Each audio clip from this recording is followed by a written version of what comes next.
Welcome to Go Forex, and today we're going to be talking about some tools in TradingView that you may use. I use them a lot, so that's why I'm going to talk about them. They're all located in the right-hand side under the Publish tab. You'll see there's a series of icons that will allow you to access various functions inside of TradingView. So the most common one is at the top, intuitively, and fundamentally it's your watch list, and it will allow you to track and see the various currency pairs that you have selected in your watch list. Now, in order to get something into your watch list, you need to click on the add symbol button here. Now, I'm a Forex trader, so I trade with the Forex selection.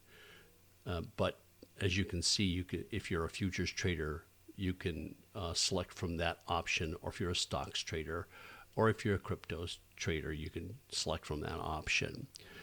You'll notice in the crypto selection that there's a plus button over here on the right-hand side. It means I have not added any of those to my watch list. In other words, if the plus button shows up, it means I can add it to my chart because it's not already there.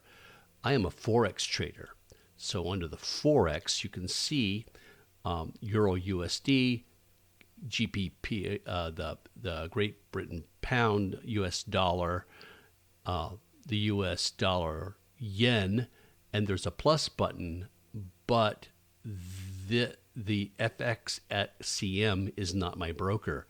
Oanda is my current broker, and as you can see, the X means I can remove it from my watch list. So there's no need for me to have other currency pairs from another brokerage identifier in my watch list. I only want my currency pairs from my broker to show up in TradingView. So with that said, add or delete the symbols that you want from your watch list in this particular window. Okay, good. So you can always toggle the selection by clicking on the icon. So if you don't want it to show up while you're researching a trade or entering a trade or doing whatever it is that you're strategizing, you can close it out and gives you more room on your chart for looking at chart data. Okay. The other thing that I use a lot, okay, is the trade button, the order panel. The order panel simply allows you to execute sells or buys in either the market, the limit, or the stop function. It's pretty self-explanatory once you get over there. You set up your take profit where you think the price is going to go to, and you put in a stop loss where the price that you're willing to lose money at. Okay, so anyway, that's pretty self-explanatory. Probably you go into this more detail in another video. All right, and again, I'm going to toggle it to get it out of the way. The other one that I use a lot is the alert window. You'll notice that I have a stochastic, crossing stochastic alert set up on the dollar yen on the 5-minute chart, and it was triggered on January 27th. This is a common alert that I use, so I don't delete it. I can restart it at any time, or I can change its settings at any time. Know that when you're setting up an alert, they are time frame specific, so I could not change this alert to move to a 3-minute or a 15-minute chart. I would have to reestablish the alert in one of those charts. Okay, if you'd like to, let's just set up an alert right now. Okay, So let's just say that I want to set an alert when price gets to 129,802. So what I can do is I can simply right click and add an alert at 129,800. Okay. And I said 802. So let's do a little manipulation there. And I can set it to where it's either crossing up or down. So crossing, that means it's just going to cross. Whenever the price crosses, it's going to alert. If I want it to be specific about crossing up or crossing down, I can select that. Well, we're just going to use it just like that and say create. Now, let's go back over to the alert tab, the command bar, and you can see that, yes, indeed, we have set up an alert for the US dollar yen crossing 129,802, and it is active.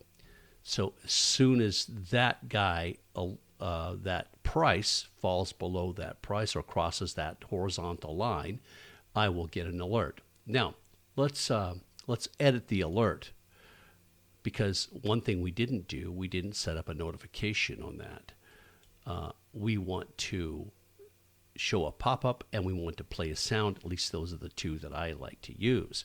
You can send it to an email if you have it set up, if you have TradingView set up for sending your email.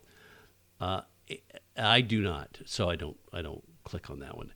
And you can select how you want to hear the alarm or the notification. In this case, I have a beep, and it's pretty loud.